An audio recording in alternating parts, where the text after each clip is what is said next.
wanted to give a quick overview of my modular Leatherman sheath system. So currently I've got 3 different bases. You can see we've got the Leatherman Arc, the Charge, and the Wave or Wave Plus. So the way this works is, this goes across all 3 different modules. The locking tabs are actually what retain the Leatherman. So as you can see here, it will not just fall out on you. It stays in nice and sturdy, but then when you need it, you just give it a little tug and it pops right out. So you can get faster access to your Leatherman than with, say, a nylon sheath with like a button or something where you gotta pop it, and then in this case the Leatherman kind of sits way down in there and it's a little hard to grab. You don't fiddle with all that. It's just in and out, quick and easy. The moment you want it, you got it. Obviously we've got the Charge here. The Wave and the Charge work pretty similar. They are slightly different widths, so I have 2 different models. These use the locking tabs again, and that's what retains it, so it locks it in there. You just pull a little bit and it comes out. So those won't ever fall out on you. They shouldn't, at least. Beyond that, each base has spot for 2 side attachments. You can see here that I've got, on this one, I've got the 10-bit holder. There's no bits in it. I've got my bits in this other one, but we've got the 10-bit holder and then a 4-bit holder. Now, there are also these locking tabs, so they lock in the pieces so they won't just come out. You can see that no matter if I push on them, they don't come out, but if I slide out the little locking tab, which has little nail nicks on them, they come out, and then this can pop right off, and I could swap it out for a different one, like this ratcheting adapter. And then if I want it to stay, again, if it'll focus, you can slide the little locking tab in there, and now it's locked in place.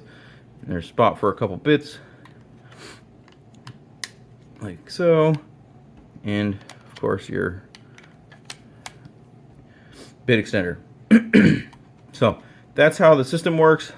I've got attachments for a handful of different things. We've got the 10-bit holder. This one also has room for the tweezers and toothpick from a Swiss Army knife. I've got this one which holds the Leatherman ratchet, which I don't actually have, but I did get the dimensions of it. It does work just fine. Snaps in there nice and snug. That one has room for 2 bits as well. I've got the Swiss Army knife classic, a little small Swiss Army knife. You can stick that in there. We've got again the 4-bit holder, and then this one has a spot for a carpenter pencil if you're doing, depending on what work you're doing. It's always nice to have something to write with. Here's the Olight i3T. If it'll focus, and this just pops right in. Nice little flashlight. If you have a tubular flashlight that's not this one, or in this case the TS10, which is my main flashlight that I carry, if you've got a flashlight that is very tubular, I can easily update the dimensions in this part, and I've added a few extra diameters in there. You basically just need to know the diameter of your flashlight. As long as it's not too long of a light to where it sticks out, you know, high above your holster, it should work well with this system. Outside of that, I've got a couple other things I want to talk about. So the clips, I'm working on a few new ones here. So I've got the standard clip that is what I prefer to use. It's the most convenient. You just slip it on your belt. I like that a lot. It is a 3D printed part, however, so it's not going to be invincible. If you snag the end of this on something, chances are this will break if you catch it really hard. And so in an effort to try and mitigate that, I've got this metal clip option. I found these metal clips online, ordered a bunch. I've got, I think I've got about 9 of them left at the moment. So I'm going to try and sell these. They're going to be a little more expensive because I have to source these parts. And then they insert into this plastic holder. Now this, if this breaks, it's going to break with this yielding. So if you do snag it again, this metal piece is going to take the brunt of that, and it is kind of thin, so I'm not sure. It's definitely going to be stronger than the plastic, I think, but it will give at some point.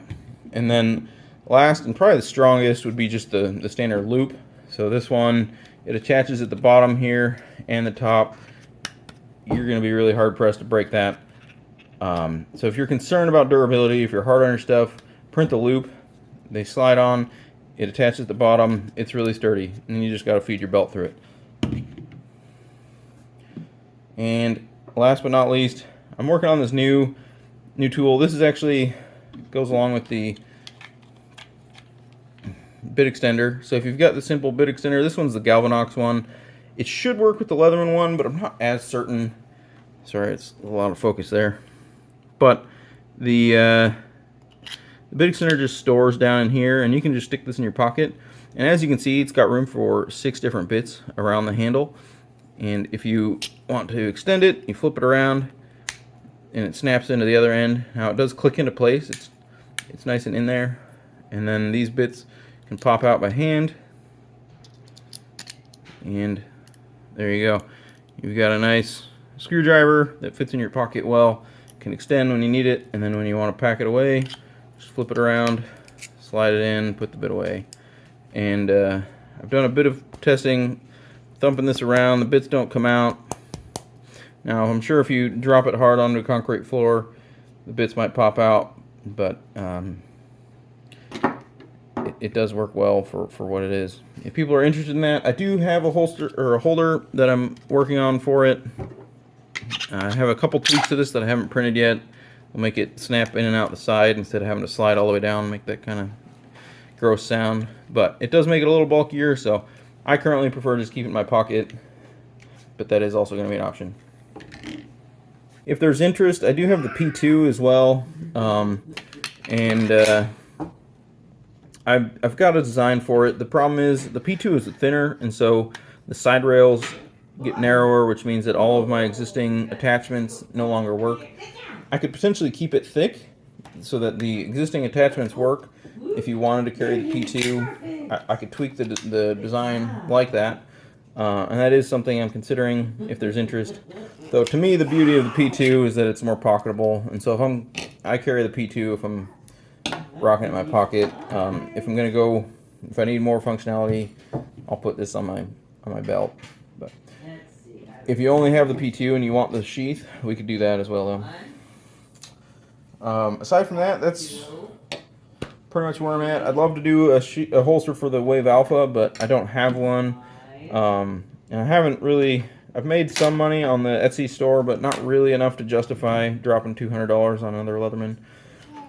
So if people really have interest in that, let me know. But for now, I'm going to stick with the ones I can get my hands on, borrowing from friends, or the ones that I already have. So hope you guys like it. Let me know if you have questions. Again, you can find I sell the physical parts on Etsy. I have an Etsy store called Custom EDC Designs, and then I also have the STLs. If you have a 3D printer and you want to print your own, I've got STLs on Cults 3D under a similar banner. So if you search Modular Leatherman Sheath, I believe I'm the only one on either of those sites. So hope you guys like it. Let me know if you have anything you'd like to get added.